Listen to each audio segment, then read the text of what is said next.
Yep. It's your boy Boss. Coming back with another one. Let's go. I'm not sure if Cowboy Nation ready for this one though, I'm gonna be honest. So we going through the Boss Cowboy Offseason Dallas Cowboy Guide for 2025. Chapter 2. Tight end Retool. Ooh. Huh. Trade Jake Ferguson. Whoo. Yeah, I can already see y'all. What? Y'all said it. It's no disrespect though. Jake a dog. It's more so about the position itself and just being smart about the offseason. So one thing I'm gonna tell y'all, and I've been saying this lately, winning is a contact sport. And it's hard. You gotta make hard decisions. You gotta face confrontation. Especially when you're looking at dogs. So I'm gonna talk about that. I'm gonna talk about the whole reasons why it makes sense to retool the tight end room. Now keep in mind also that when I say stuff like this is coming with film. So I've been looking at a lot of the draft candidates, and this is one of the better tight end classes I've seen in a while. Especially on the sleeper end. This class has some of the best sleepers I've seen. For the first time since I've been doing evaluations, I've given 4 stars to 4 of these sleeper tight ends, and I hardly ever give 4 stars. You might be lucky to get 3 stars in my Boss Cowboy Guide. I got 4 of these dudes with 4. So when you're looking at talent like that, and you look at the history of tight end, yeah, it might be something we need to consider doing. But I'm gonna explain it. But also, I'm gonna be honest with y'all. This ain't something that I feel like the Dallas Cowboys have the stomach to do. They don't. You gotta be committed to winning to make moves like that. I don't think they're that committed. They fall in love with their guys. They let their guys go out how they want to go out. Once you've been a warrior for Dallas, they don't let go of you easily. So this is just something that I know that I wish was out there. And I wish the fans, and I wish our front office had the stomach to do what they need to do to win.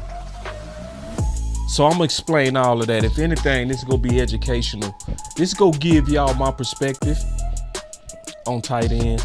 And I think I'm gonna do a good job of really breaking it down on this one. So y'all sit back. I'll be right back.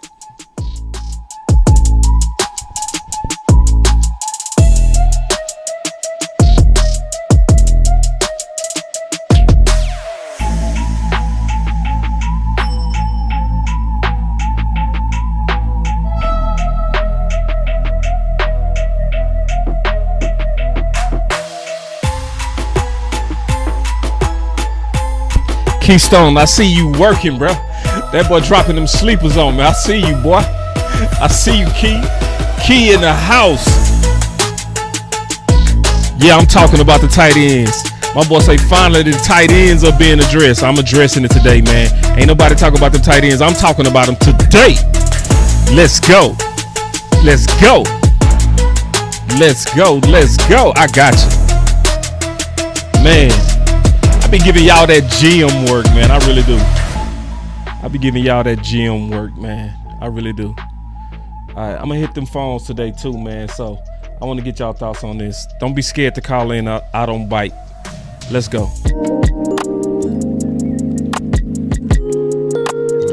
I don't bite. All right, this gonna be one of them ones. I don't know if y'all ready for this. Cause I know the Cowboy Nation, man. Y'all know, we fall in love. We do. We fall in love with players. That's why so many people let Zach Martin skip the line. You know, that's why so many people quiet about his dead cap hit, how that hurt us. Yeah, man, Willie T, this is about trading Ferguson. Willie T, you've been tripping lately, bro. You jumped in my chat. It's okay though. Willie T, my homie. I said I'm gonna do better. I'm gonna do better. Yeah. So what I want y'all to do is listen. This is what I want y'all to do. Don't make up your mind without listening. That's what I would give it a chance. And I already told y'all, this ain't something that Jerry got the stomach to do. Steven ain't got the stomach for this. Star got the stomach for this. See, it take people that's really don't fall in love. You know, you can't fall in love with these players. You can't fall in love, and I promise you, if I worked for the Cowboys, I would not talk to the players. If I was like a scout or in front office, I wouldn't build no relationships with none of them players. Cause I would know at some point I'm gonna have to lobby against the same people that I like. It's just the nature of the game. So it's always best to not put your emotions into it. The best way to do that is to keep a careful distance. So let me kind of explain where I got these philosophies from.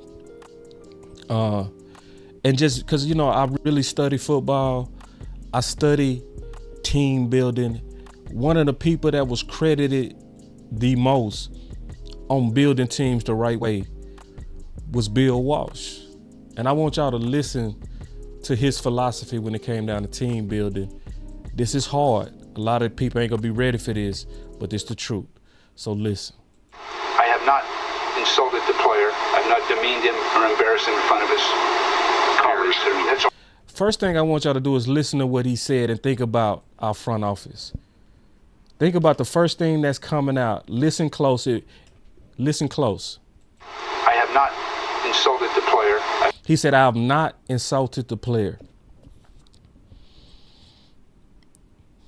Do we insult our players? Not demeaned him or embarrassed him in front of his. I have not demeaned him or embarrassed him in front of his colleagues. That's orchestrated, and that's part of the demeanor aspect of the head coach. But do our front office do that? Did Stephen Jones do that the other day?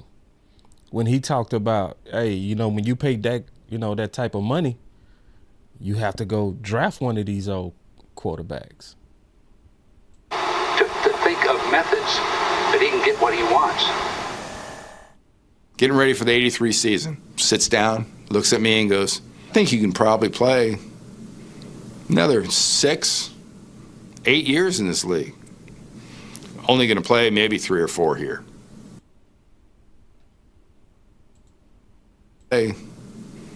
Another 6, 8 years in this league. Only going to play maybe 3 or 4 here.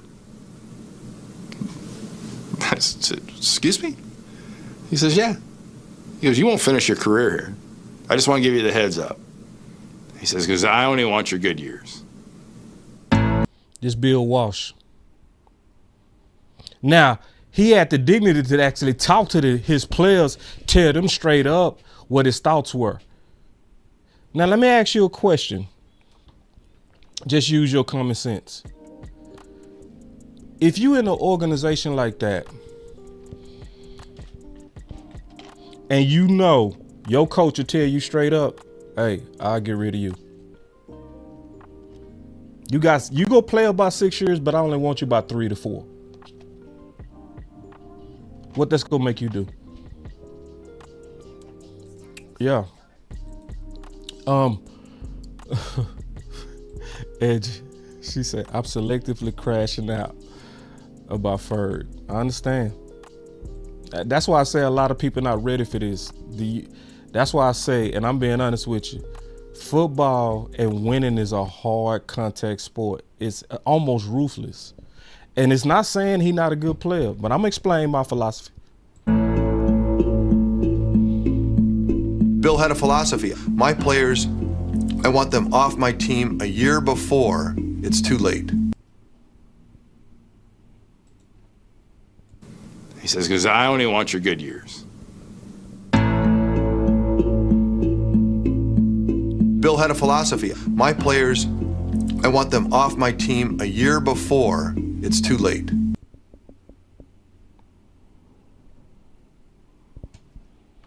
Did we do that with Zach Martin?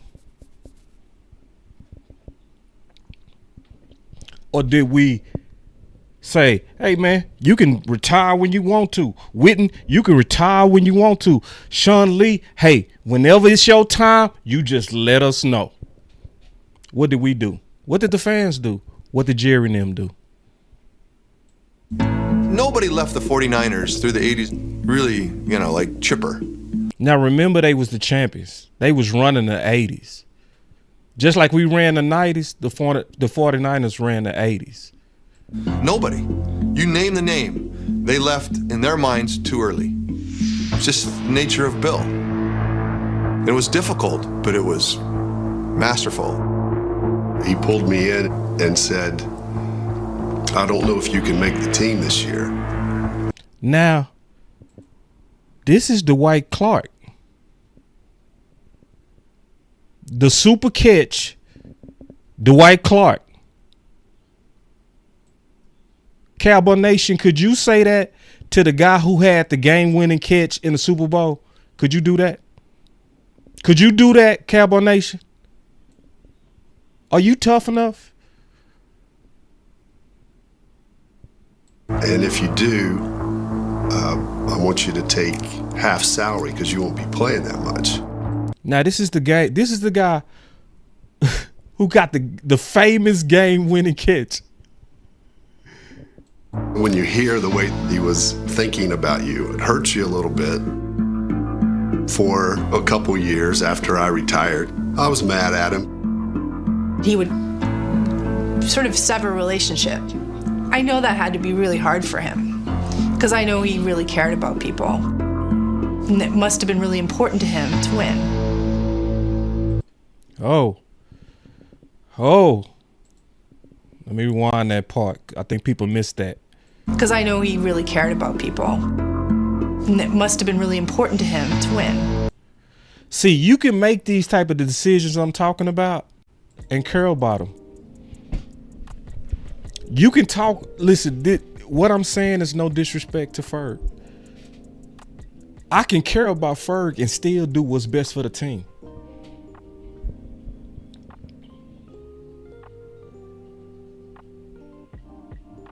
But that's if I'm really trying to put football first, not who I like, not who won me over with courageous play, with heart and tenacity. Y'all really want to know why Tom Brady maxed out year in and year out? You really want to know why Tom Brady was drinking green juice just to stay and to keep an edge? You know why he invested so much into his body? Tom Brady said even after he won his third Super Bowl, he said this about Bill Belichick. He said, I have no doubt that if it was in the best interest of the Patriots, that they would trade me.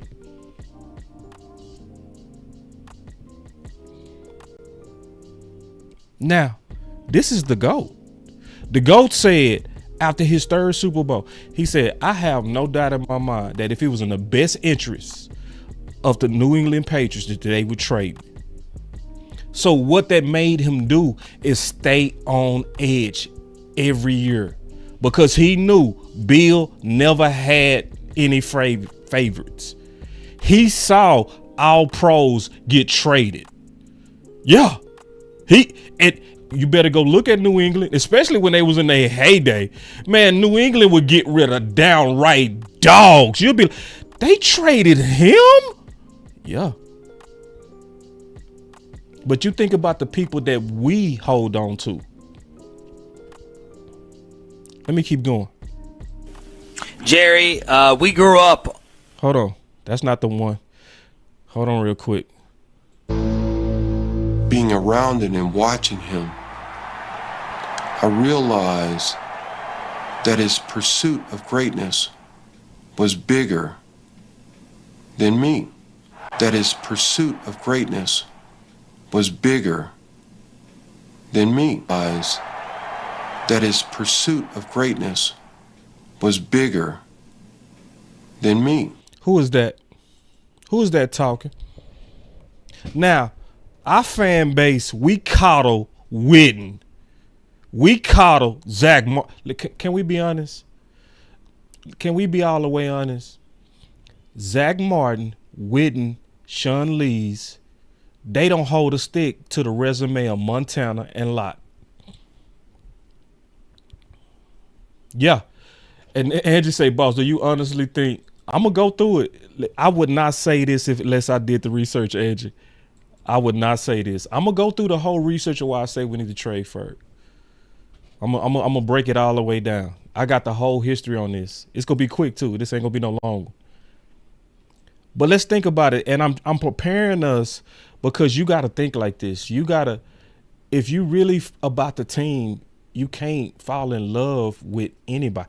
There's going to be a day all of us who love Dak go have to say, it's time for Dak to go. I can do it. Can you? For real. I can do it. Is it time now? No. But it's going to be a time to where it's going to be like, Dak is really, he's not what he used to be, or injuries done caught up to him. It can be a number of reasons why it's time to move on. And this is a contact sport, and it's hard to win. It's hard. You got to make hard decisions. You don't win that many championships unless you do that. Watching him, I realized that his pursuit of greatness was bigger than me. You don't win that many championships unless you do that. It hurt, but at the end of his life, it hurt him. It hurt him. That's so real. That was the cost. That was the cost. So basically, imagine going to guys who sold out for the team. Legendary Lott cut off of, allegedly, it was a game, it was an ice game, and they said, hey man, listen,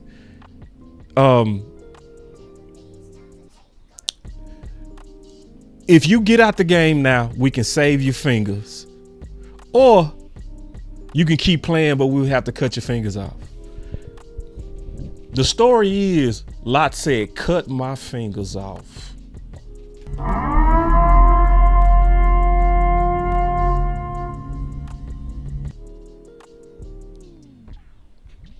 And Steve Walsh had to look at a man with that much courage, that much unselfishness, where he said, go ahead and take my limbs off for this game. And had to send him on, and he traded him to Kansas City when he had something left in the tank. And we over here like, Ferg, no! Wait. It's okay. Damn. So, but trust me, I'm gonna show you, I'm gonna prove to y'all that Jerry ain't got what it takes. This is more so something that where I'm going through. If we did, we should be open to trade. Now, let me tell you why. Let me go through the history of the Dallas Cowboy tight end ones. So, starting from Witten, first of all, Witten was a 3rd round pick, picked at pick 69. Okay. So at the end of his career, guess what? We successfully was able to transition with no problems to Swam. And his production was almost identical to Witten, about 600, 700 yards. Swam. And then he moved on to the Titans. The key was Swam was waiting under the wings of Witten. And we moved on, no problem. Guess what? Then we moved on to Blake Jarwin. Did we have any problems when we moved on to Blake? Let's be honest. Did we have any problems when we moved on to Blake? We had no problems.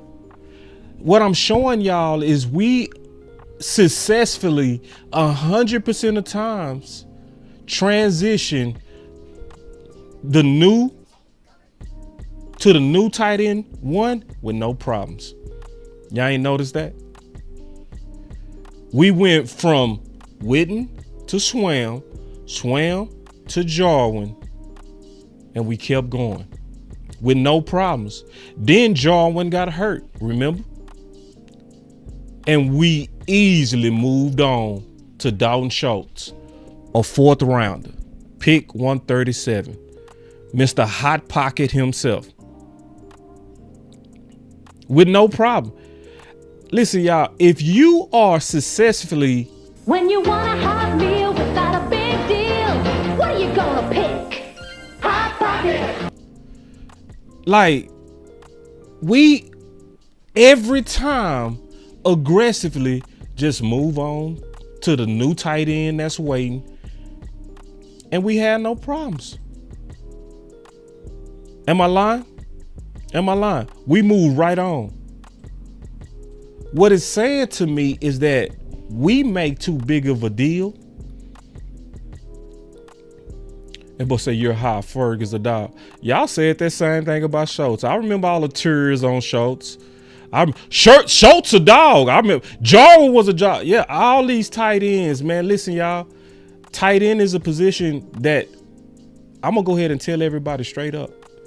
Tight end is a position that should have the reputation that running back has. You know how people say you can get any running back in the 3rd round or on that can do the job. You don't see that with tight end. Witten a 3rd rounder. Swam a 7th rounder. Blake Jarwin undrafted. Schultz a 4th rounder. All of them we loved. Yeah, every one of them. And all of them had almost the exact same production, between 600 to 800 yards. Every one of them. So why would I be worried about losing a tight end that we seem to be able to replace with no problems? Especially when you already have the backups in the building. Like, can I ask y'all a question? Because we just talking football. Do y'all remember Jarwin and Schultz, how they started? Do you remember when they was rookies?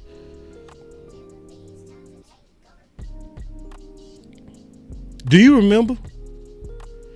And if you do, you should know that they was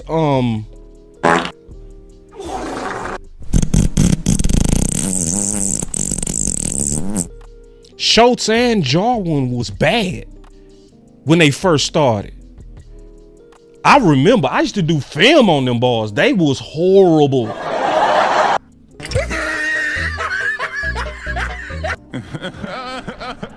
But I'm telling y'all, tight end is a position. I'm telling you, if you let them boys sit back for about a year or two and then let them take over the number 1 position, they take off every time.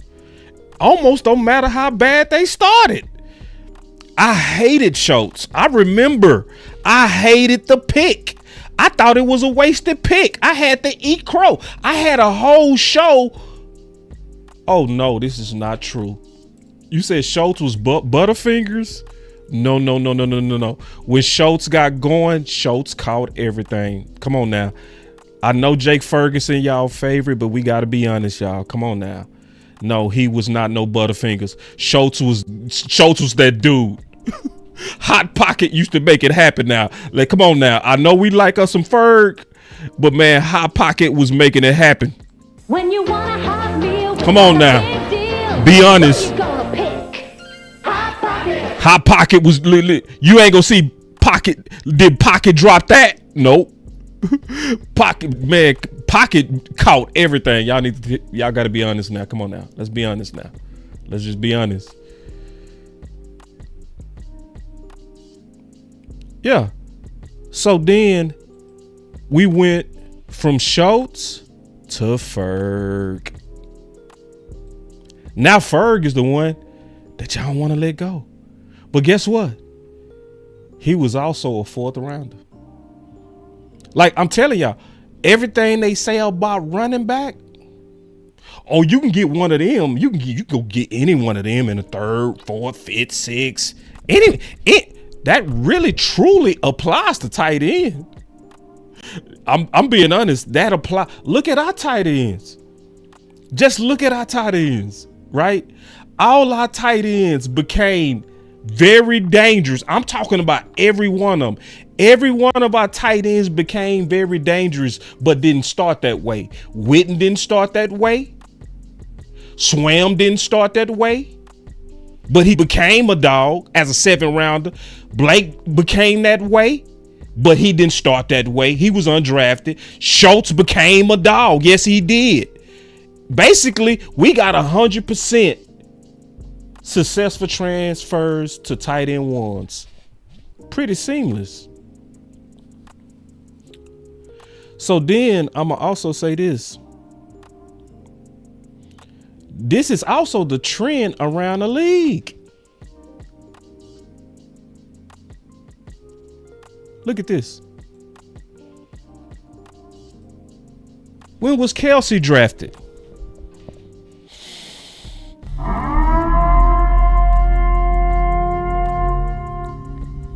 In the 1st? No, in the 3rd. Speaking of Kelsey, this is what he said today. At the Combine, I had some bad interviews. The Cowboys, they were kind of pressing me about having this red flag of missing a year. Being suspended for a season? Smoking weed. I don't know if I was having a bad morning. I basically was just, I don't even know if I want to say this. Time out. What'd you say? It ended really fast. I basically just said, if you guys think I'm going to be that kind of guy or you're questioning if I'm still that person after everything that I've battled through to get to where I am now from missing a season, then you guys probably go somewhere else. Ooh, that's what Kelsey told the Cowboys. And pick somebody else. That is exactly what they did. They took your advice. At the Combine. Now we talking about the best tight end of all time. Kelsey, 3rd round. Now, what do they say about running back? You can go get one of them in the 3rd. Look like you can get one of them tight ends in the. Am I lying? Let's keep going. Rob, 2nd round. Yep.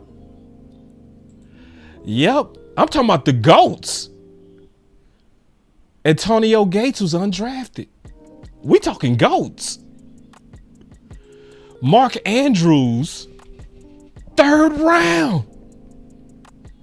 And guess what? Just like us, when he got injured, their 4th round tight end stepped right in. Am I lying? This trend is not just a trend with the Cowboys. This trend of tight ends being replaceable is all around the league. It's all around the league. Now, wait. Let me slow down. Am I saying you can find Kelsey anywhere? Oh, hell no. I'm not saying that. But I'm definitely saying that you can replace our type guys, our type tight ends, like that. Yeah. Kittle, 5th rounder. And see, okay. And my boy say, but it takes a year to develop. What year is Schoon in? What year is Schoon in? He going into year 3. Where's Span? He going into year 2. Yeah. So you say it take a year to develop. We got it. One of our tight ends going into year 3. The other one is going into year 2. That's the whole reason I'm saying trade Ferg now. We successfully transitioned them with no problem. It's the exact same reason I knew that CeeDee Lamb was going to end up being a good number one. Because when I do this type of stuff, when I talk about this type of stuff, and when I do the Boss Cowboy Guide, I look at history, y'all. I don't just, Keystone, I just love how you just all in my presentation. This is why I call y'all executives, man.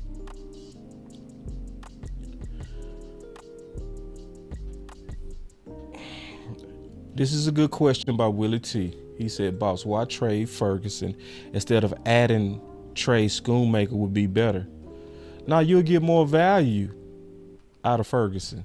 You go get more back from a tight end 1 than a tight end 2. I'm trying to get us a 3rd or 4th rounder. That's what I'm trying to do.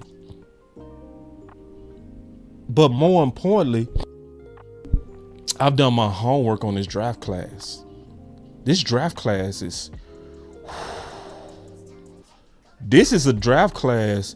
See, and that's why that's why I'm talking about this from the Boss Cowboy Guide. Sometimes the class is so talented that it actually makes some of your guys expendable. Why do you really think they got rid of Tyron Smith? They got rid of Tyron Smith because the tackle class last year was a 1 in 50 year type of class, maybe 1 in 100 year. It was about 10 to 11 first round tackles. In most draft classes, you might have at best 5. So in a class that was that deep at tackle, it just made Tyron Smith expendable. It was not that he wasn't a good player or we couldn't have used him. So yeah, I want to trade Ferg because you can get more for him. Yeah. And then on top of that, you gotta also, in my opinion, you gotta look close. Is he the same after that concussion? Is he the same? See, I'm like Bill Walsh. I want to get something for you before it's too late. That was whole thing Bill Walsh. He was like, I don't want to be like we sitting right now with Zach Martin. I don't want to go out like we went out with that. I want to go out like Star said 3 years ago. Star said 3 years ago, we probably need to go ahead and trade Zach Martin. She said that 3 years ago. She got jumped. She got beat up. And she was right. But see, ain't nobody want to talk about that $27 million cap hit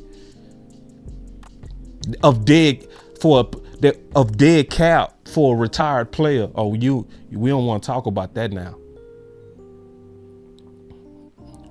So here we go. So let me go back to what I was saying. So, and then I'm gonna get on the phones. I want to hear y'all out. I told you this one didn't take long. This is an easy show. So when you look at the history, of tight end, and look at your history.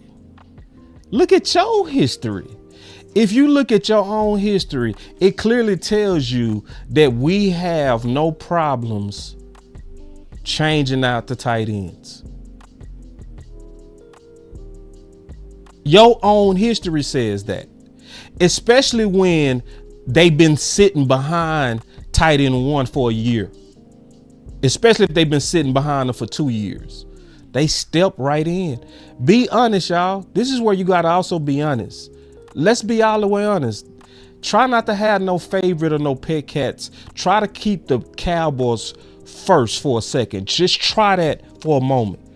If you can try that for a moment, ask yourself this question. Did Schoon close the gap last year? I know we all hated the pick. I know we hated that pick. But can we be honest and say what really happened last year? Can we be honest and say what really happened? Because if we being honest on what really happened, your two schoolmaker made a jump. He made a better jump. Year one, he was dropping balls. He looked nervous. Year two, he ain't dropped nothing. He made a jump. And Ferg also, if we being honest, can we be honest? Can we be honest? He took a step back. See, we to the point to where we saying, man, but he ain't have that. I don't go for that, y'all. I don't no. I don't go for that. He need that. Nah, I don't go for that. I don't go for that. Because your backups usually do what? They usually lean on your tight ends. You shouldn't have to have a top 5 quarterback to be successful. Not a tight end. No. I'm not feeling that. If one guy, see, this is what I don't want us to be. I don't want us to be them people because we at one time bet against Schoon. We can't give them no credit now. Let's not be them types. Because if we being honest, tell the truth, Schoon's, he took a step up. Let's be all the way honest. Yeah. You say Ferg was hurt? He was hurt earlier. When he came back to play, shit, nah, man. I ain't going for that.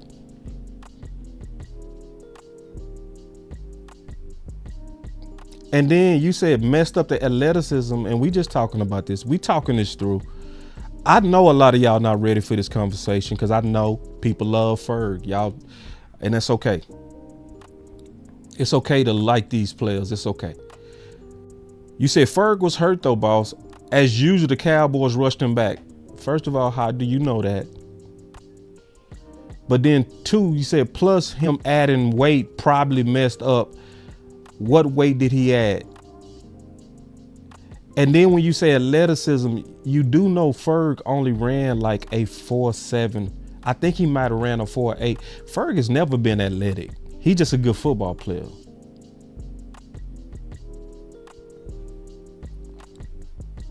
So let me go and get to why.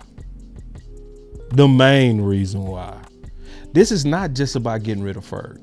I never would have said that unless I did my homework on the class. So this is what I want y'all to do. Okay? I'm gonna give y'all some people to do some homework. Y'all let me know if I'm tripping. Okay? I'm gonna give you 4 people to look at. That's gonna be available. I want y'all to go look at CJ. Okay? From Alabama. He's somebody that I gave 4 stars to. Okay? These tight ends that's coming out, they different. And I've been looking at this for like 8 years. I haven't seen a sleeper class like this. He not my favorite though. Then you got Elijah. Go look up Elijah Arroyo. Man, y'all better go take a look at this class, the sleeper class. You say Ferg is athletic. No, he not, bro. Ferg has never been athletic. He just a good football player. Ferg is slow as hell.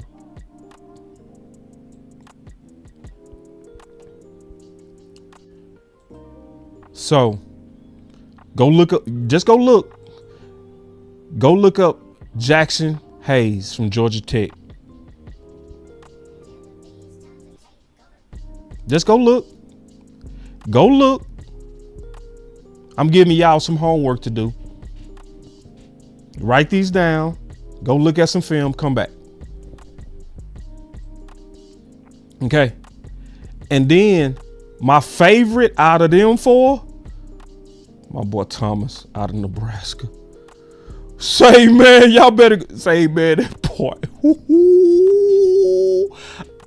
Say, right now, I'm being honest.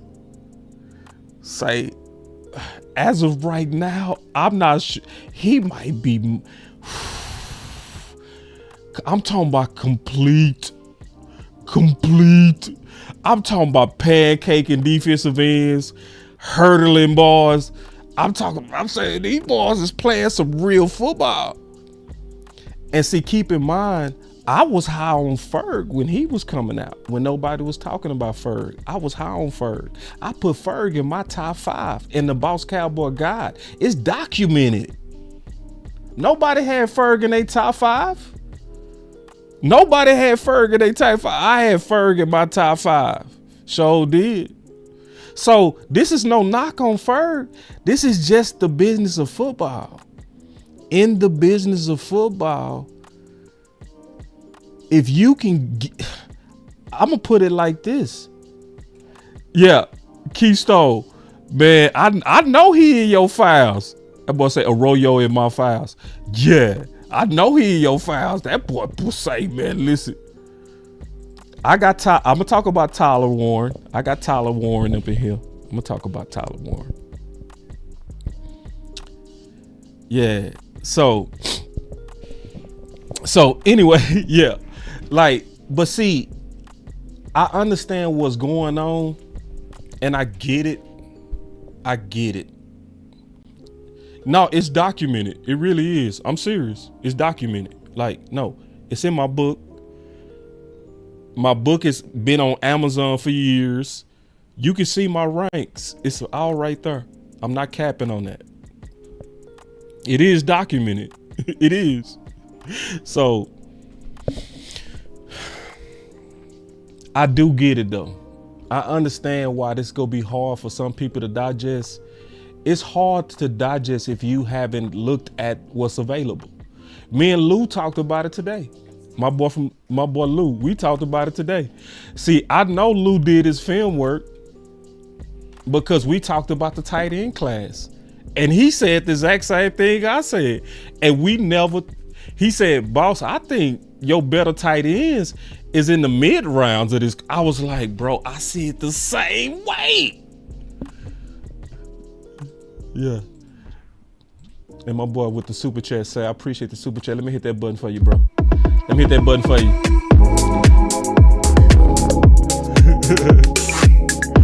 Say, man, some of y'all need to look at these candidates, man. Y'all, listen, y'all make y'all mind up too fast. Do your research first, bro. At least go behind me. You'll see I ain't making it up.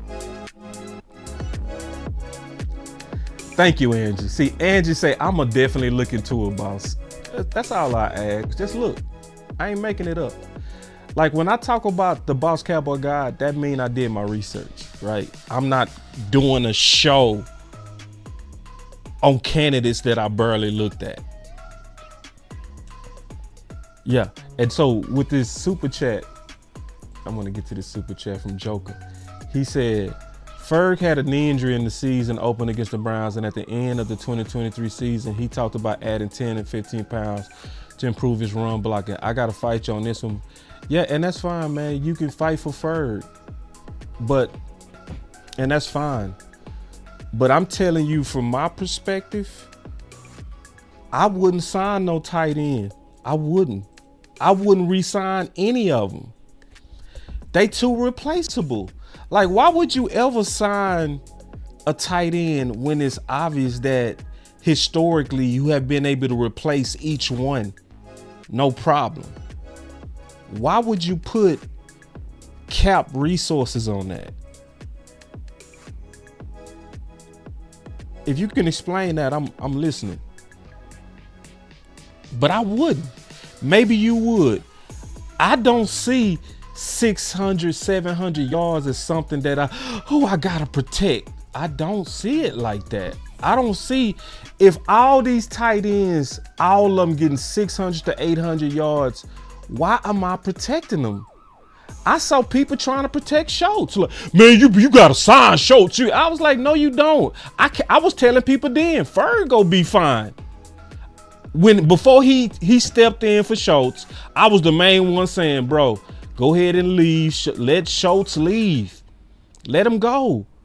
Go with Ferg. But now it's time to go with the other. Y'all ain't ready for that, man. Y'all ain't ready for that. I'm just some of y'all, and it's okay. It's okay. This is a hard one to digest, man. This because Ferg is a warrior, bro. So I understand why so many people love him. You know, but I'm saying divorce the feelings out of this and look at this from business and the hard business of football. All these tight ends, all of them go get you 600 to 700 to 800 yards. At most 800. Most of them not go get you 800. And my boy Craven say they might have learned their lesson after tagging Schultz. I don't know. I think they love Ferg, man. I think they go pay Ferg, and I think I wouldn't be cool with it. I would be cool with it. I would want to get them youngs, them up and comers in there. That's what I want. Give me them up and comers in there. Just like I had faith that Ferg could take over for Schultz, and he did. I got faith that they can do it. They've been sitting and waiting. They've been sitting and proving. Now they starting to go into year 3, year 2. And let me ask y'all a question. Let's just talk about from football. We just talking football.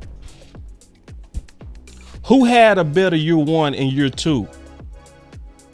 Schoon or Schultz? Who had a better year 1 and year 2? Huh? Who?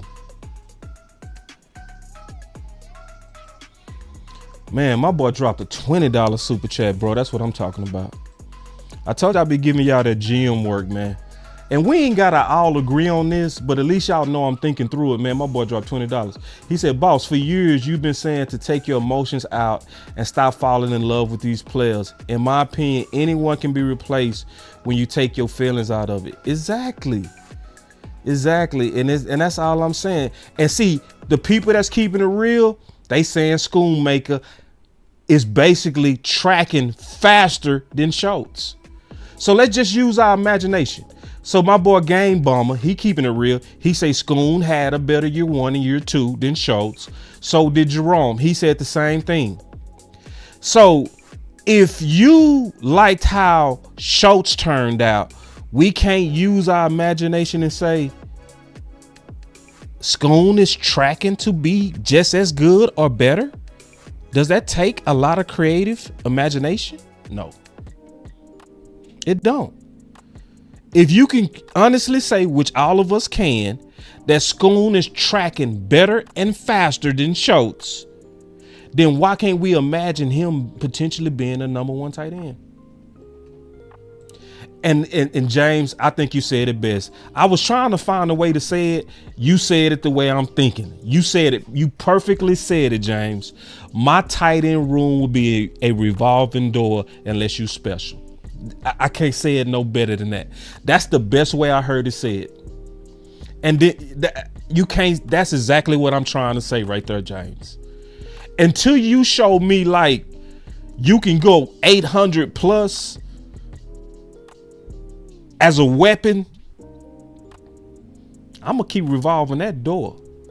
And I want that 4th rounder. Have y'all looked at the DTs? Ooh, man, I'm trying to find a way to get some of them, man. I'm also trying to find a way to get these dudes. I'm trying to get these tight end, man. This tight end class, man, go look them up. I'm not playing. Go look them, especially my boy Thomas. Thomas might be my favorite sleeper. Man, he might be my favorite sleeper. Now, Ferg nice. Ferg nice. Somebody say Ferg not special. Not Ferg nice. I don't want y'all to get me wrong. I'm not saying Ferg not nice. Ferg is very nice. Ferg has a lot of things that I know why it's hard to even have this conversation. Cause when nobody want to fight, Ferg will fight. I know you told me, Lou. I know you told me, Lou. You told me. You was the first to say it. You was the first to say, man, no, but man, I done went through them DTs and I'm gonna tell you, Lou, you was right. I'm trying to find a way to get me some of them, bro. Swear to God, bro. Say, man, them DTs in this class, goddamn. Ooh.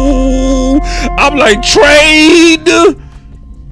And then DA Lee say just trade back from 12. It depends. I don't know if I want to trade away from Genty and Tech. If Genty is gone and Tech is gone, I'm absolutely trade back. Hold on, I missed your super chat, Keystone. Hold on real quick. I missed your super chat. I'm finna take y'all call too. Oh man, yeah. Oh, he say Gunningham tight end Texas is a Dak friendly in the vertical and he'll route runner. I ain't really like him like that, but I'll take another look. I think I gave him like 1 star or 2 stars, but I'll take another look. I'm gonna write a note. I'll take a look.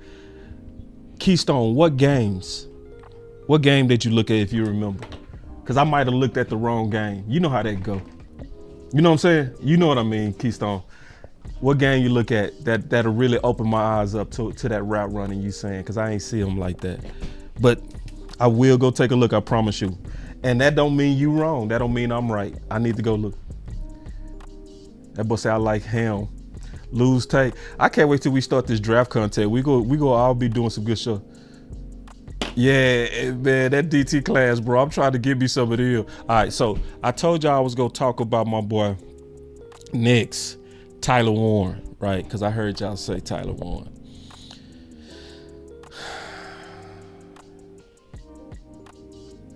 And see, DP Johnson, don't come in here like this, DP Johnson. Don't come in here with this. Schoon ran same 40 as CeeDee Lamb. Man, that boy, Schoon had, his RAS score was up there with Pitts. See, boys don't, man, say. And listen, I had to admit, I was wrong. I was dead wrong on Schultz. I was wrong. That's why I'm open to be wrong on Schoon. Because let's be honest, all of us hated the pick. We hated that Schoon was picked in the second. We hate it. But there's a chance we could be wrong. If he's trending faster and better than Schultz, didn't we like how that turned out? Let me go back to this though. I want to talk about Tyler Ward. Give my opinion on Tyler. I don't agree with how high they have Tyler. I just don't agree with it. Some of y'all agree with it. I disagree with it. And I do have my concerns about Tyler Warren. I'm gonna be all the way honest with y'all.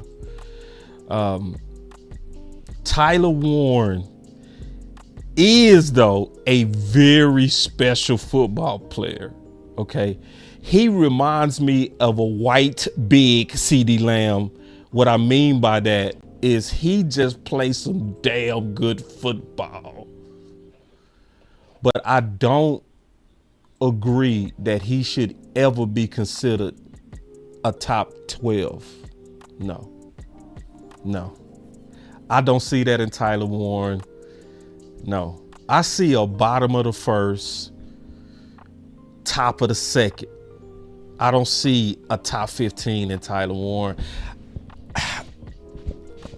Because he play like Superman, hair on fire. But it's a couple of things I don't like about Tyler Warren when I really check out Tyler Warren. First of all, the whole offense was built around him. Okay. So that's go really inflate you, 1. 2, he don't really get separation. He doesn't, you know. He a good football player though, man. He just a good football player. It's just, will that transfer to the NFL? Because there's so many times we keep hearing about these guys being able to separate and all that kind of stuff. And they get to that next level and that speed difference, it's just, and they taller and longer. It's like, will you be able to dominate like you did them boys in college? I just ain't quite sure. But it's that hair on fire style football that he has that, yeah. And I'm not going to do like the people that do running back to where never draft a tight end in the first. No, I'm not saying that. Nope, I'm not saying that. There are exceptions to the rule with every position. He's a first rounder. I just don't see him as a top 15. I don't. I see him as a bottom of the first, top of the second. That's how I see him. And that don't mean he not good as hell. So, but for everybody, man, that's worried about Ferg, because I'm saying trade Ferg. I think we should trade him. I would want to trade him. I believe with all my heart that we would have no problems transitioning to a new tight end one like we always have. I really do. I swear to God, I really do. We've never, ever since Witten left, we have never had any problems transitioning a new tight end one, especially when one was in the waiting.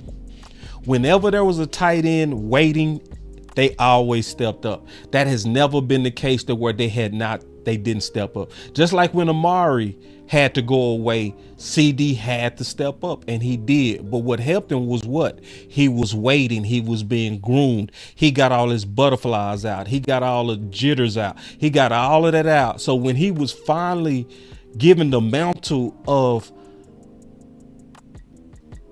receiver one, he was able to handle it. It's that same pattern with our tight ends. They all start slow, but they all end up becoming dogs. Literally every one of them. Literally. Witten even started slow. See, let's not forget that. Witten even started slow. So I wanted to say something that's funny about this tight end position. It's hard to find any tight end in the first round that had major success as a rookie. You gonna only find 2 in the last 20 years. Bowers and Pitts. They the only 2 that had 1,000 yards as rookies. In the last 20 years, you won't, even Gonzalez didn't do it. Gonzalez had like 300 yards. Tight end is a slow cooking position, y'all. I'm telling you. Yeah. Man, y'all killing with these. Ooh. Ooh. Ooh. You said trade Diggs?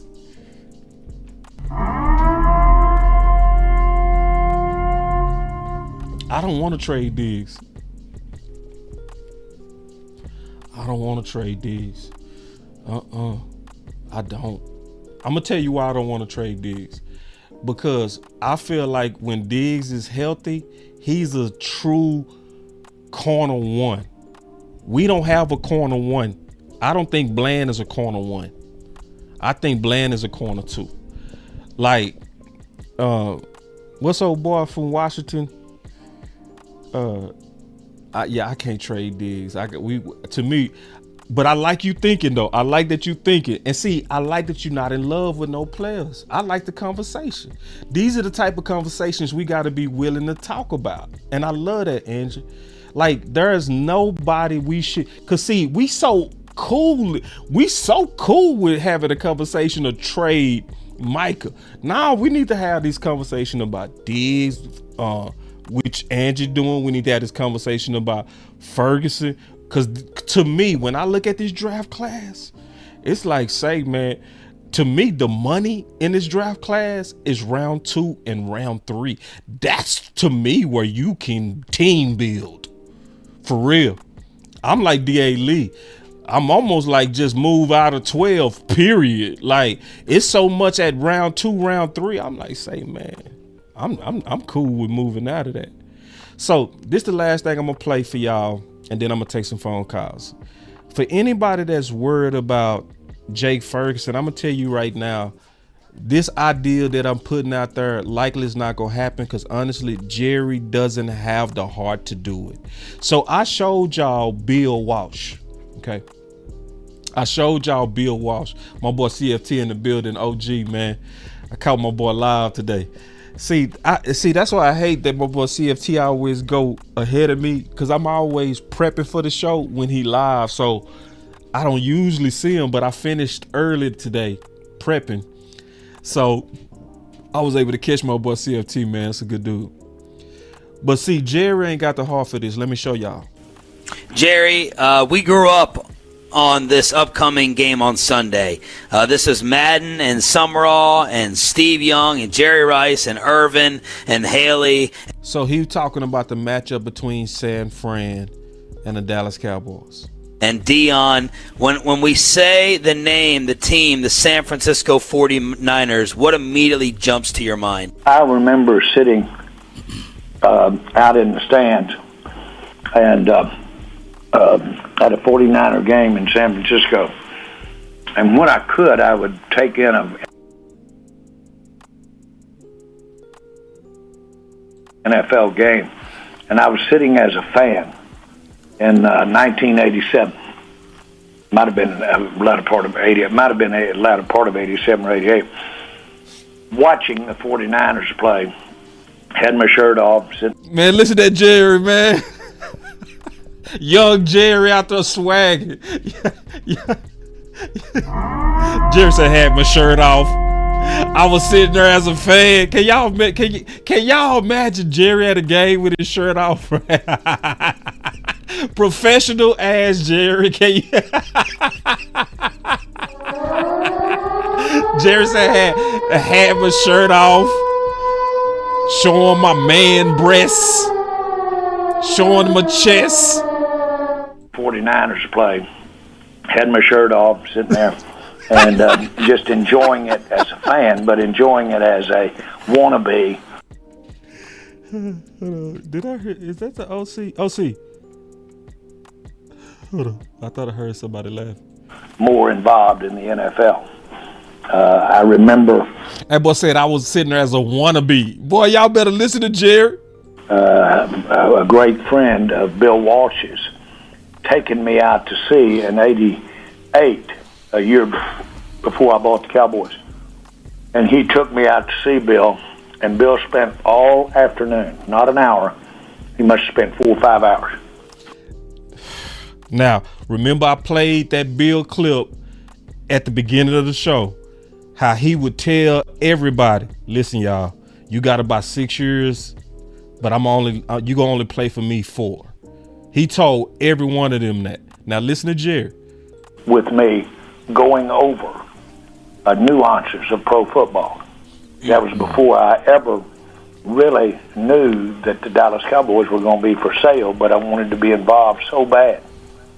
And he told me, he said, the one thing you can't do is socially get involved as a coach with players. You heard that? See, that's why I said if I was a GM or if I worked for the Dallas Cowboys, I wouldn't talk to none of them. I would take my clues from Bill Walsh. I wouldn't build no relationships with him. I wouldn't, hey, good game. I would be silent. I wouldn't say anything to any one of them. Yeah, listen. Because you got some bad news for players. And that's what I said. Yeah, because see, that's why you don't build relationships with them. You keep it business. Because the same people you like and love and that's courageous are going to be the same people you got to say, you know what, it's your time to go. From time to time. And he said, I've got a guy on this team that's a player. It's Bill Walsh. Got a guy on this team that's a player. And this was right at training camp, the end of training camp going into the season. And he says his wife, my wife, we socialize a little bit. Terrible mistake.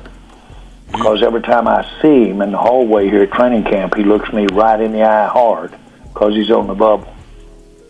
And he's trying to see if I'm going to cut him. And he said, I'm going to cut him, and he's not going to like me for the rest of my life. But that was the cost that Bill was willing to pay to win. That was the cost that he was willing to pay to win. You don't win that many championships unless you do that. It hurt, but at the end of his life, it hurt him. He said, this is a tough deal, and said, I screwed that one up. I shouldn't have got that close to it. Did you ever have that soft spot guy, Jerry, that you knew you shouldn't love this much and it's altering your judgment? Did you ever have one of those guys on the Cowboys? First of all, this is where I got to clap it up for Sean. Damn, Sean.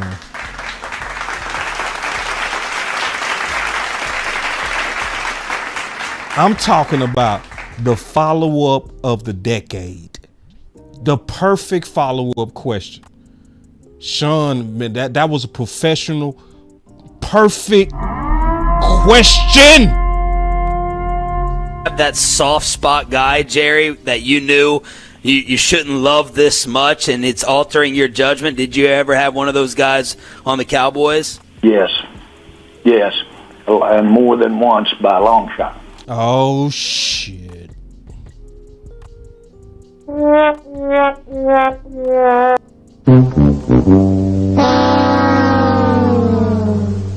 Absolutely.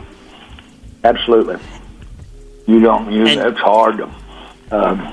Listen to him. It's hard. When you understand how deeply rooted a player his life can be in his competition and his game and all the nuances, and then you add on top of that the professional aspect of it, the financial aspect of it.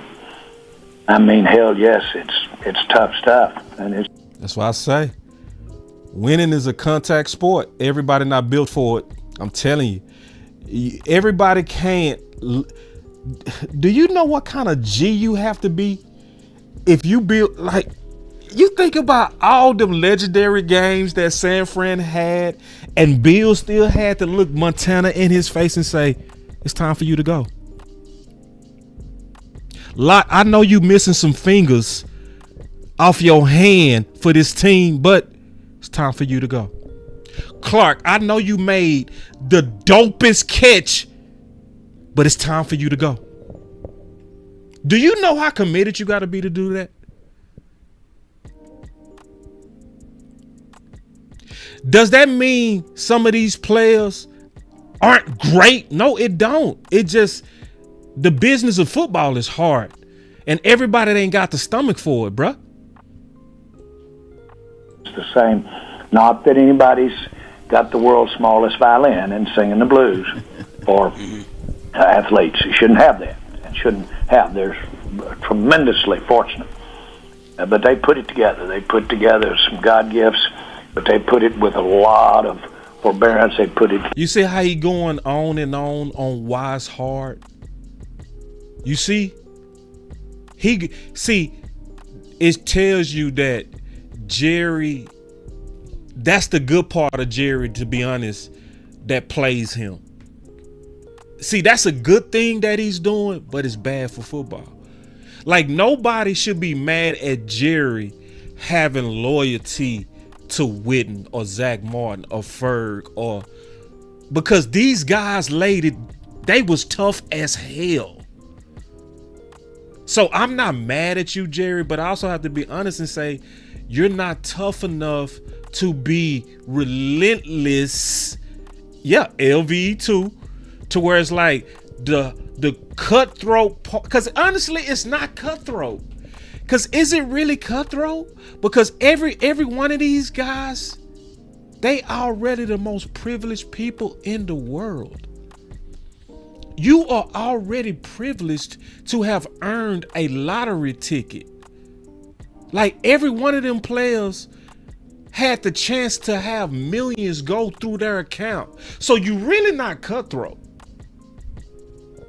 You not cutthroat, because see, Zach Martin them had hundreds of millions go through their account. They're blessed. So really, it's really not bad business for you to just think about your team. It's not, because you've already blessed them dudes. It's, Angie, you're right. It's just business. And it's not even bad business. It's good business. But he thinking about, man, when you see when they laid it on the line, like, look how he going on and on and on. Together with a lot of work, and they become professional football players, and that is something I admire. But you hear him? That's something I admire. I admire it. He'd love to see them grow into professionals. That's what he's saying. He'd love to see Witten come in as a third rounder, and all of a sudden Witten just develop this swag and this dog, and he loved to see. I ain't gonna say Dak. I don't think he love to see Dak shit. I ain't gonna lie. I don't think he love to see some of them players, but some of them players he love to see. He don't love to see. I don't think he love to see Dak, but some of them he love to see when they come in. He love to see some of them. Also know how lucky they've been, but nobody likes to have that come to an end. Nobody. And then, Jerry, finally, correct me if I'm wrong. I think you told us that the 49ers was one of the 3 times that you cried after a football game. Was that true? Man. So, listen, y'all. I know what I'm saying, and I know a lot of y'all disagree with it, and that's fine. We not going to all agree all the time. That's okay. I believe it would be in our best interest to consider trading for, especially because I feel like I like this tight end class a lot. I do. That's one. Number 2, I'm trying to also get more picks because I love the DTs in this class. Number 3, we successfully transition tight ends 100% of the time to tight end 1, and it's pretty seamless. So that's a position to me that James said it best. Unless you trending like the real all-time great tight ends, unless you like, oh, that's not Jason Witt. Unless you Kelsey, unless you somebody that's coming in and you get to where you putting up 1,000 yards as tight ends, and you really a true number 2, number 3 threat, like where you really killing the game, I'm gonna keep rotating you. But that's me. That's my philosophy. That's where I'm like Bill Walsh. So I'm gonna take some calls on this. See if y'all call in today. Like I said earlier, I don't bite. Call in. Piling paper, got them talking nice to me. Down the bottle, it be going right through me. Brown baby down to take a flight to me. They think that I'm stunting, but it's slight to me. Piling paper, got them talking nice to me. Guess that's why the labels want the rights to me. CD on my back and it feel light to me. They think that I'm stunting, but it's slight to me. Let's go, man. All right. We got these phones open. Man, y'all be scared to call in, man. All right. I know my boy Chris 214 ain't scared. He always call in. That's the OG. Here we go. Chris 214 is in the building. Chris 214, you live. Hey, what's up, boss? What's up with it? Not much, man. How's it going? Man, it's cold day in paradise, my brother. Nah, I feel you on that. So I'm gonna be honest with you. Know what I'm saying? I'm a furry lover. You know what I'm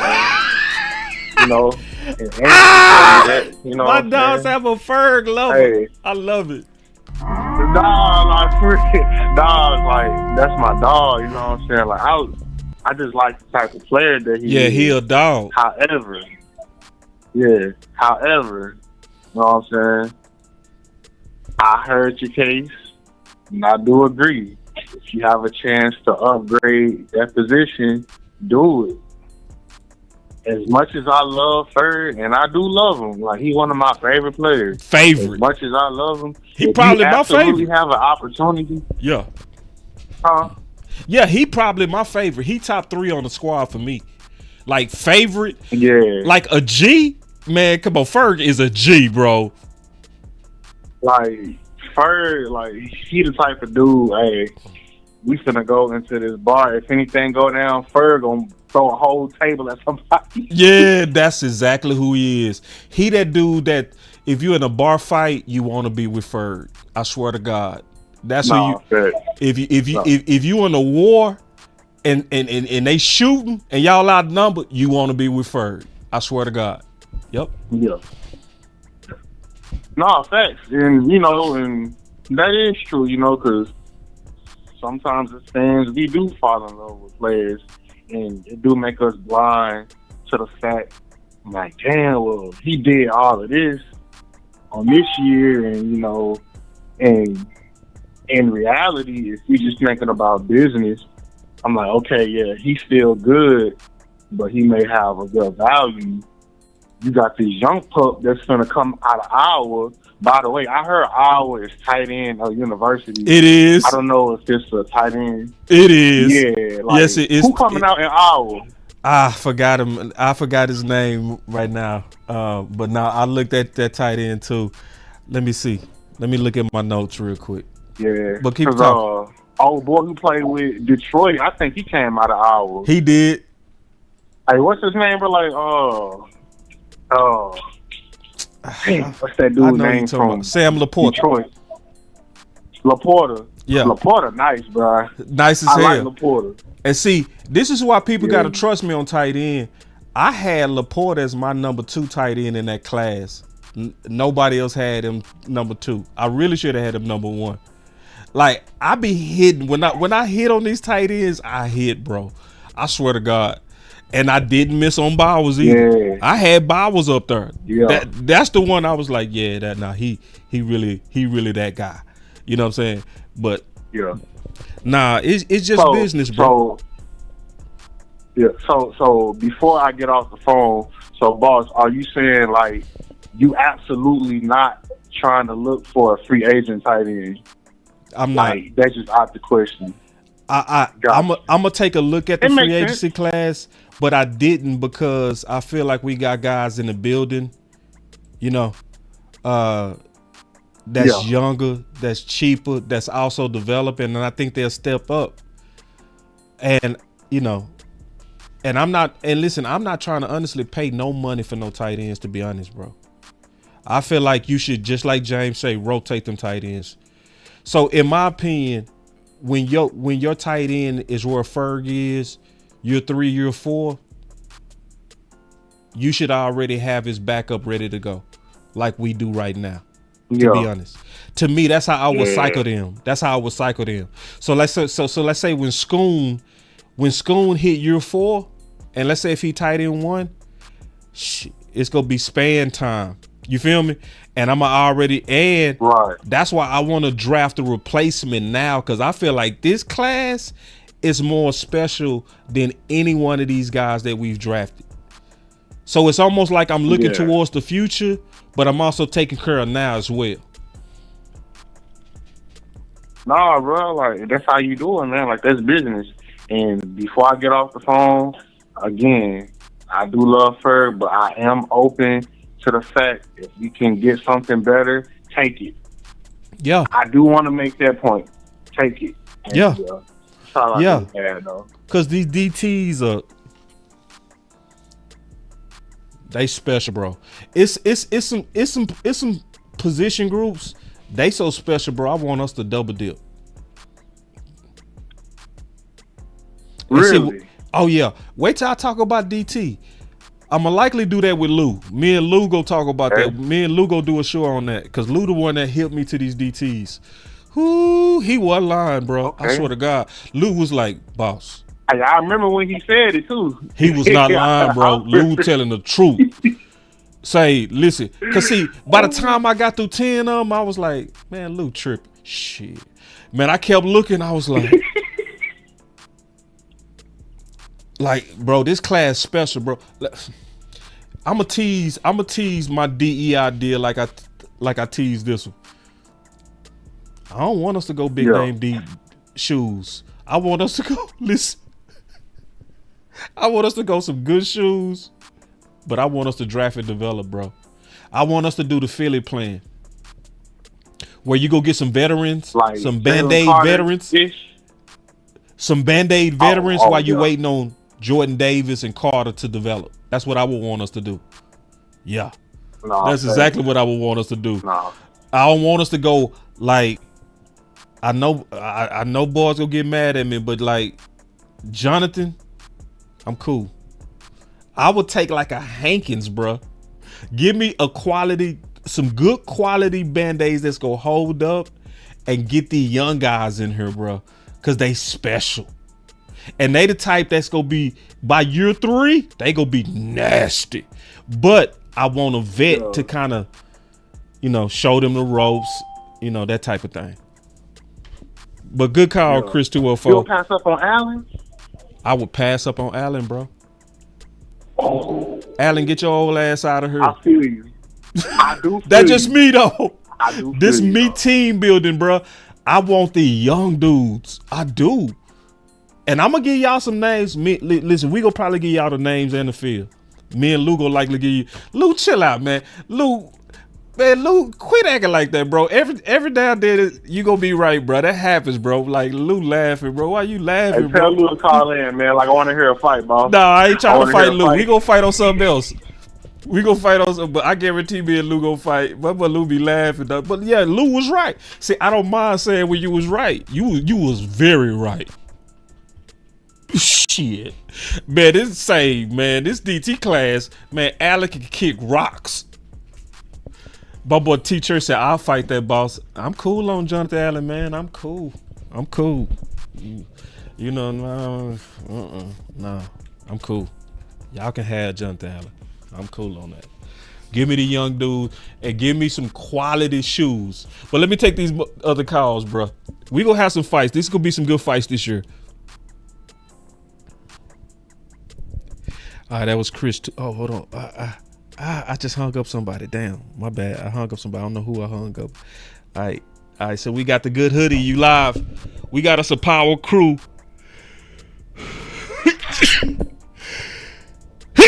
The good hoodie. You live. Man, put him on mute. Let me go with DP Johnson. DP, you live. Oh, hold on. Yeah, that was me, bro. I messed up. Boss, can you hear me? Yeah, I can hear you. Go ahead, bro. That was me. All right. Go ahead, DP. Well, check it out, bro. Yeah, I want to say, I know we can't really see each other, but just reach your hand up for me and pass a high five in the state, bro. We've been talking about this for about 2-3 years now. Hey, dapping you up, bro. Finally to the line up and play some Smash Mouth football. Say, man. Talk to me, bro. Hey. Talk to me, DP. Whoa, we finally remembered that we're a traditional run team. Man, talk to me, DP. Talk to me. Man, the Cowboys is talking about running the ball down people's throats. Yeah. People's thoughts, like a boy LC like to say. We're going to run it down your thoughts. Oh, that was Angie. And we're going to be violent about it. Yeah.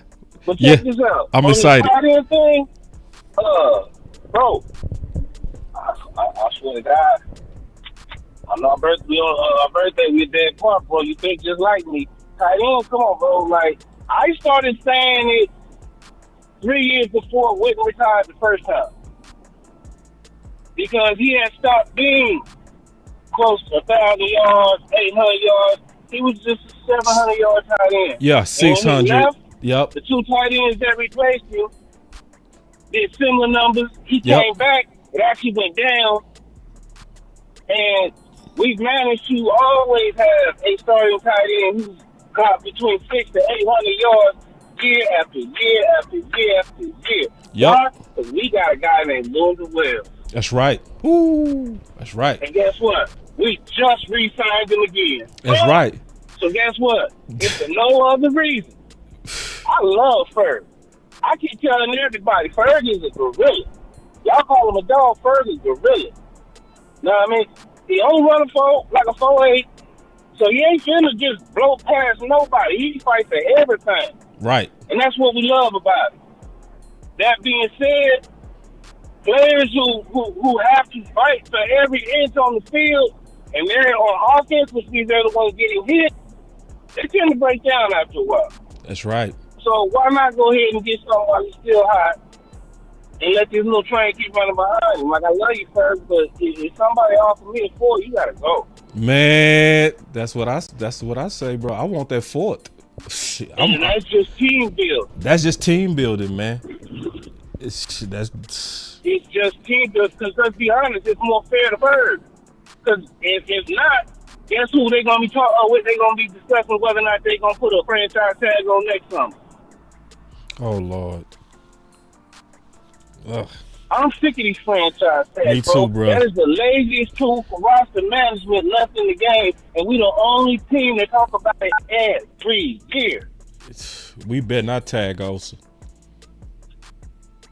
Bro, I was thinking about the other day, right? I was watching Brother Law Nation. Yeah. And this was maybe almost 2 weeks ago now, maybe. At least that's what it feels like. And he did a show, and folks was looking at just random free agents and looking at market value. And as far as the D tackles, that show got me looking at that brother Kinlaw. Kinlaw market value at least at the top of the show was somewhere around $7 million. And then Brian Bardis threw it out there when they first started talking about this tag mess with Osa.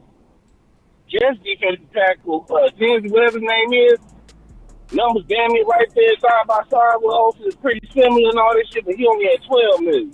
Right. Well, if I can get two for one, Stephen Jones, I'm not mad at you for that one. You can do something smart like that. Because those are still B-level players, but we still going to have a better run fit with them too. Yeah. You can do that, we won't be mad at you. I'm going to be mad. If you can get Osa to a multi-year deal, cool. I ain't going to be mad. But if you tag him, I'm going to be furious as a motherfucker. Me too, bro. Yeah, that's ooh. All you're doing is creating your excuse for why you can't do more. That's right. And you are strapping yourself because you can't finagle a tag. Right. You tag Osa, that's $24 million gone right now. Boom. Yeah, it's gone. Down the drain.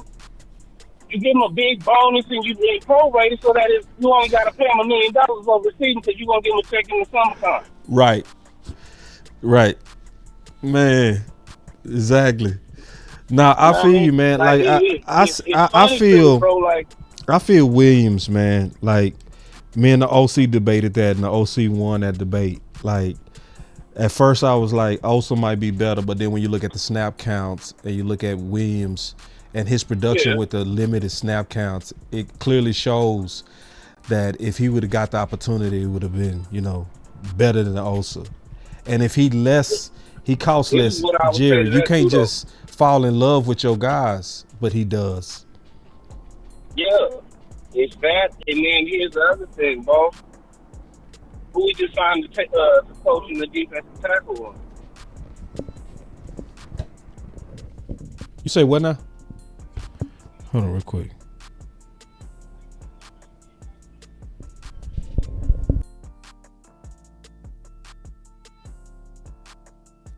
Little finagle because you can go ahead and have his buddy come in. I'm gonna take care of you. I'm gonna put you in a position like you like. Come on. Right. You know what I mean? Let your coach go to work, bro. Right. You know what I mean? Last I checked, New York had a better run defense than we did. Why not fill off their line? That's right. about business.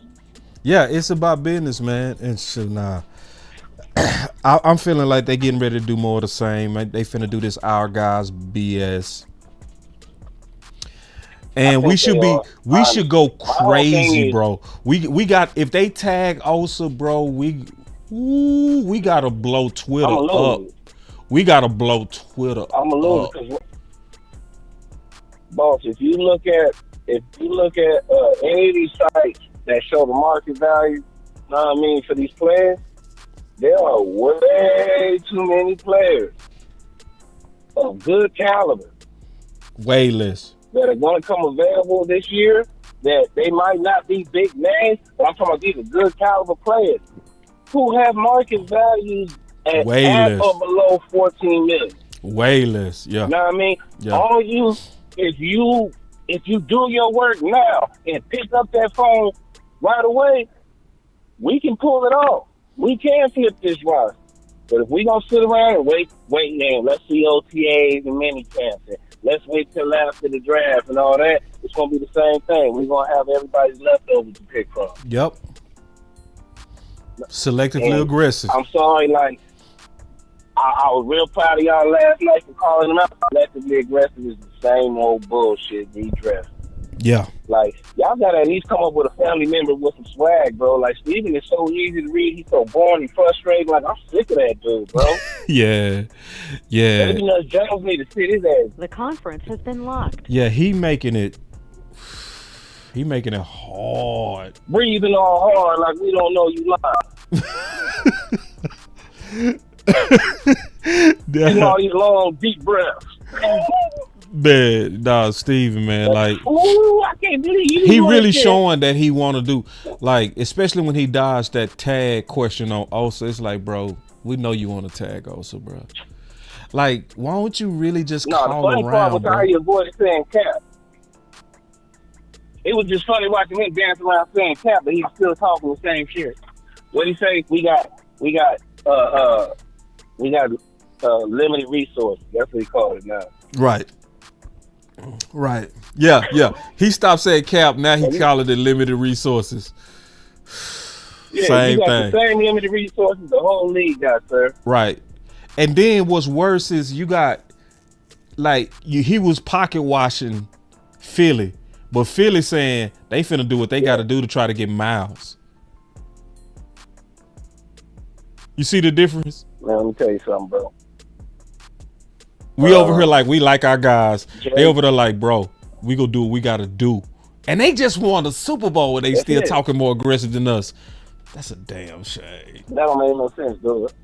Bro, it's crazy. It's like I'm gonna be DC for life, because that's all I know, bro. This first team I picked to root for that my daddy wasn't rooting for. You feel me? Right. I ain't never going nowhere. Right. That being said, I'm gonna give the Jones family hell till I get me another ring, bro, and that's it. There you go. Appreciate the call, DP, man. You always bring it as usual, my brother. All right, bro. You be good. That was DP, man. DP, he one of the fires. I told y'all, man. I told y'all we got us. Clebo. We got my boy Clebo, man. I can't wait to hear. I ain't gonna hype you up, Clebo, but man, listen, Clebo, I still got a clip out that last call you did, bro. Clebo, you killed that call. What you got today, Cle? Nothing, man. I'm just calling about, what you just talking about tonight. What my man was just talking about just now.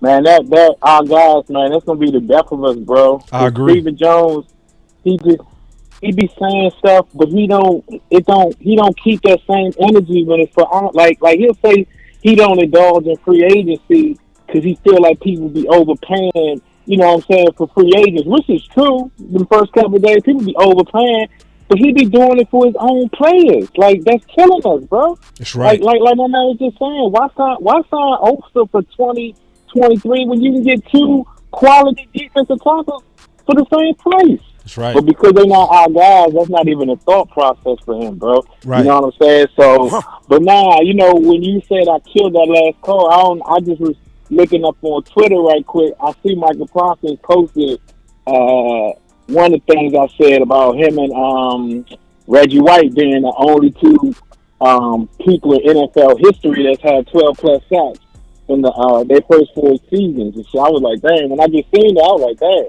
I was like, man, somebody listening to Boss's show, so I don't know if it's brother or what, you know what I mean? But now I wanted to touch on that tight end thing, man. I agree with you 100%, and I never thought about that, bro. Like, why don't they talk about tight ends like they do running backs? And then, I've been thinking about it, and I'm just like, damn, it came down on me, bro. It ain't too many white running backs, bro. So they trying to cut that money back. That's just my opinion, bro. Oh, you think? You know what I'm saying? Like, yeah, that's my opinion. Like, why they focusing on attacking running backs when you laid out a great point? And it's worse to me. It's easier to find a tight end than a running back. Way easier, this bro. Is easy, if not easier. You know what I mean? So way easier. Why they so focused on the running back? It don't make sense. sense. So the only thing I brought my mind to, it might be race, bro. Let's keep it real, bro. That's might what be. I'm saying, bro. See, because because this is what make me think it could be race. Because I go back at people on running back. So the main people that go at running back, I say, hey man, it actually applies to tight end more, and I give them the list, and they'll just go quiet. That's true, bro. They just go quiet. It's true. like, See, me and Scott talked about it. Scott was like, yeah, that makes sense, boss. You know what I mean? That's because he would like. Yeah. But when I was talking to some of these white guys that hate on running back, when I say no, it actually tight end is way worse. It's way worse. They always go quiet. It's almost like they trying to protect their own. Like, I don't think everybody thinking race, but I know some of these people got to be thinking that way. Because why do y'all get quiet when I give y'all the facts? You know what I'm saying? Yeah. That was a banger, bro. Like you said, man, that was a banger. Like, I didn't know where you was going with it tonight when I seen your headline. But I was like, I gotta listen to this. Boss don't really talk about tight ends too much. You know what I'm saying? Yeah. So when I was listening to it, I'm like, damn, you want to play with this? That thing is 100%, bro. Like, yeah. And it gotta be raised, bro. It got to be raised. Not with everybody, but with some of them for sure. For some of them for sure. I'm talking about the people who really push that agenda. Like, why the reason why they not getting paid and all of that. That's the people I'm talking about. It got to be raised, bro. You got like to. All the tight ends you just named, none of them dudes was first rounders. None of them. Like, none of them dudes was first rounders. I'm like, that, and I ain't even know that. The theory, I already follow tight ends like that. The theory that they've been pushing on running back fully applies to tight end. You know how they always say you can go find any one of them in the third, fourth. That's tight end. Your best tight ends. That's the truth. Hardly ever your first round tight ends. Hardly the goats of tight end. The goats of tight end are not first round tight ends, bro. Like you said, Gates wasn't even drafted. Gates wasn't even drafted. And he one of the greatest ever. Yeah. That's crazy, bro. Like, yeah, you had my mind spinning with that one, man. Like, that's why, that's why I rock with you, though, bro. You be doing that, that deep talk, man. I appreciate you, bro. But I ain't gonna hold you too long. I ain't got too much tonight. That's all I wanted to talk about tonight, bro. I appreciate it, Cleebo, man. You always kill it, dog. My boy Cleebo, all right, man. boss. I'll holler at you, bro. Yeah. But that's true what he said, bro. Like, yeah, man, these boys, they not first rounders. Your best ones are not. 252, you live. It's me, boss. What's going on, bro? Key, what's up, man? My dog Keystone in the building. What's up? Let me lock you in, boy. What's up with it? Everything's everything, bro. What's going on, fam? Chilling, bro. Yeah, can you hear me? Yeah, man. But when you was talking about, because I was on the way home from work. I was on the road when the show was just starting, and how you was talking about on how you would trade up for Ferg. I would give it a yes too, but as well as a no, all because we love Ferg. But as far as the yes though, there's not too many teams that I see that actually value tight ends like that. Right. They'd rather trade them off his value for tight ends other than extend them. So I wouldn't even trip on that if he was able to make that move, knowing that we lost back-to-back force. So it's only right to try to get that back. Right. When you was talking about them DTs, when you was talking about them DTs, I was in the car like, ooh. Man, I'm trying to get more picks, bro. I'm trying to get more picks. I ain't trying to trade Micah for it either. Yes, and there are DTs that can play the 1 and the 3. Yes. You can't overlook that. You cannot overlook that. No. Thanks, dog. Like, the versatility is insane. Man, I can't wait till we talk about that. We gonna probably do a show. We gonna probably do a show Sunday about that, bro. If you can get down with it, if you can get down with it, bro, that'll be what's up, man. I'm down with it. Me and Lou, I'm gonna try to lock him in a Sunday, cause that's when we gonna start the draft show. Oh yeah, I'm good. We gonna kick it off with the DT Central shot, time? bro. Yeah. I just gotta figure out the time. But yeah, we gotta start putting that out there, bro. That's why I'm trying to get this pick. And I'm not forcing it. To me, this makes sense. Not at all. You feel me? It's like if we always successfully transition the tight end that's in waiting to tight end 1, why we scared? I don't know. We ain't got nothing down there other than also if you can mess around and lose him, then what do we have? Yes. So we gotta have them shoes. Right now we walking barefooted on the floor. That ain't good. Nah. Yeah. And I want some veterans. That's I would have traded. That's where we got to free up $100 million. Ooh. That's why I said hashtag free $100 million. We can do that. Right. Yeah. That'd be crazy. My boy T Church said he would have traded Osa for a third. Why not? I think I need more than that. Osa get too many pressures, man. I need a second for Osa, bro. That too. See, that's where the plus going to be. I'm like, if we free up, we can extend him and Micah, and that's our top 2 best defenders on our team right now. No offense to Bland, because he's right there. If we get a those are my top 3 right there. If we was to get a second for Osa, we still got to go get some vet. We got to get a vet 3 tech. Even if we draft, we got to get a couple of. Got to get a vet. Yeah. So the Eagles did it twice. Exactly. They did. They went to the Super Bowl both times when they did it. Yeah. Come on, man. They laying up the blueprint, and we still stuck in our ways. Like, what is going on, Steven? What is wrong with you? And you was in that daggone interview. You couldn't wait to get out of there. I was watching it. Boy, that boy was throwing fits. I was seeing them fits. I was like, last one? They in my We finished? Kool-Aid. We finished? Yeah. Is this the last one? Yeah, you kept saying that. We finished? We finished yet? It's the last one? Bro, that's crazy. We finished? That's how you know we on his helmet.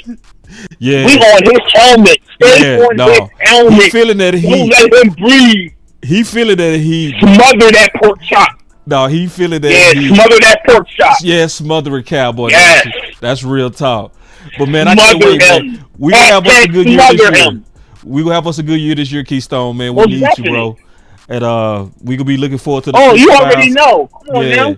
So we starting Sunday, y'all. Y'all look forward, man. We gonna be going. I'm going in and say it now. We gonna be talking about them DTs, bro. I'm gonna go and put it out there, and then we'll just figure it out after that. So get your sleeper. Man, I'm ready. Dust off your sleeper files, bro. Let's get it. I'm ready. Let's go. Let's go, bro. Yeah, but I'm gonna definitely touch base. I'm here at BCS for life, day one. Let's get it. Day one. Hey, my dog has been day one. He has been day one. Appreciate it, my brother. Day one, for real. Day one. And never switched up. For real. Never switched up. Not once. If we locked in, ain't no switching up. Yeah. All right, my dog. Keystone. Now I'm not at safeties yet. I'll be at safeties by this week. Yeah. Cause I take my time when I watch film, bro. I really take my time, bro. I don't rush through it. That's why I feel real confident when I'm finished. I'm not a highlight guy. I don't do that. I'm gonna go watch your games. You know what I'm saying? So that's how I do it. That's what take me so long. It take like if you watching film and you don't have at least 1 day a week to where your eyes tired and you just mentally tired from watching film all day, you ain't cooking the film. I check them out, Chris. I check them out.